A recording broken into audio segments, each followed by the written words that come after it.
What happens when a group of rebellious Ferrari engineers decide to build their own supercar and prove they can do it better than their former employer? That is exactly how the ATS 2500 GT was born, one of the most ambitious and tragic projects in automotive history.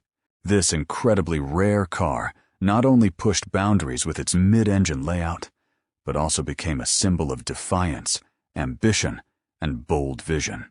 Instead of achieving lasting success, however, ATS collapsed financially, leaving behind only a handful of cars that today feel almost mythical. The story begins in 1961, when Enzo Ferrari fired several key employees, including engineers Carlo Chiti and Giotto Bizzarini. The conflict had both personal and organizational roots, but its consequences echoed far beyond Maranello. The dismissed engineers quickly founded their own company, Automobile Turismo e Sport, with the goal of competing directly against Ferrari on both the track and the road. It was a bold and risky move, driven by pride and a desire to prove their worth. From the very beginning, ATS set extremely ambitious goals. The company aimed to produce both Formula One cars and high-end GT road cars. Financial backing came from influential figures such as Count Giovanni Volpi and Jaime Ortiz Patino. While the first project was a Formula One car, the team soon turned its attention to a road-going machine that would showcase their engineering expertise. This led to the creation of the ATS 2500 GT, which made its debut at the 1963 Geneva Motor Show. At the time of its debut, the ATS 2500 GT stood out immediately. It was one of the first Italian road cars to feature a mid-mounted engine, a concept that was revolutionary in the early 1960s. This layout provided better weight distribution and handling characteristics, but it was also complex and expensive to engineer. ATS was ahead of its time. Only a few years later, cars like the Lamborghini Miura would popularize this configuration. Powering the ATS 2500 GT was a V8 engine designed by Carlo Chiti. With a displacement of 2.5 liters, the all-aluminum unit featured overhead camshafts and was capable of reaching extremely high revs, up to around 9,000 RPM. In standard form, it produced approximately 210 horsepower, although some versions reached up to 220 horsepower. A more aggressive GTS variant featured a 3-liter version of the engine, delivering around 245 horsepower. The engine was paired with a 5-speed manual transaxle, sending power to the rear wheels. This setup helped achieve excellent weight distribution and driving balance. The chassis was built around a tubular space frame, while all 4 wheels featured independent suspension, an advanced solution for its time. Disc brakes and rack and pinion steering further enhanced the car's performance and precision. The ATS 2500 GT was not only technologically advanced, but also remarkably lightweight. With a curb weight of around 815 kilograms, it offered an impressive power-to-weight ratio.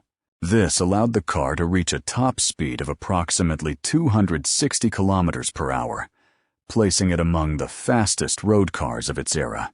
Its acceleration and handling characteristics were closer to those of a race car than a traditional Grand Tourer. The styling of the ATS 2500 GT was created by Franco Scaglione, one of the most respected designers of the era. The body featured a sleek fastback silhouette with a low aerodynamic front and a sculpted rear section.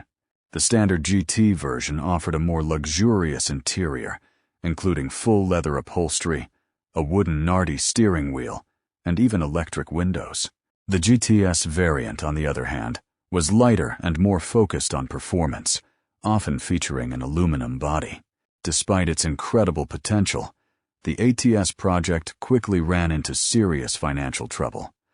The company was spending money far faster than it could generate revenue, and orders were not sufficient to sustain production. Internal disagreements among key figures only worsened the situation. By 1964, ATS had collapsed, and the 2500 GT project effectively ended before it had a chance to mature. The total number of ATS 2500 GT cars produced remains uncertain to this day. Most sources suggest that only around 8 examples were completed, while others indicate that perhaps just 4 or 5 fully finished cars existed. Several additional chassis were left incomplete when the company shut down. This extreme rarity makes the ATS 2500 GT one of the rarest sports cars ever built. Today, surviving ATS 2500 GTs are incredibly valuable and rarely appear on the market. The last known public sale occurred in 2009, when one example sold for approximately £308,000. However, considering the rising value of classic supercars and the model's extreme rarity, its current value could easily exceed $2 million, with exceptional examples potentially commanding even higher prices. The ATS 2500 GT remains a symbol of unrealized ambition and a reminder of how thin the line is between brilliance and failure. It was a car that arrived too early, built by people with immense talent but limited resources. Had the project survived longer, automotive history might look very different today.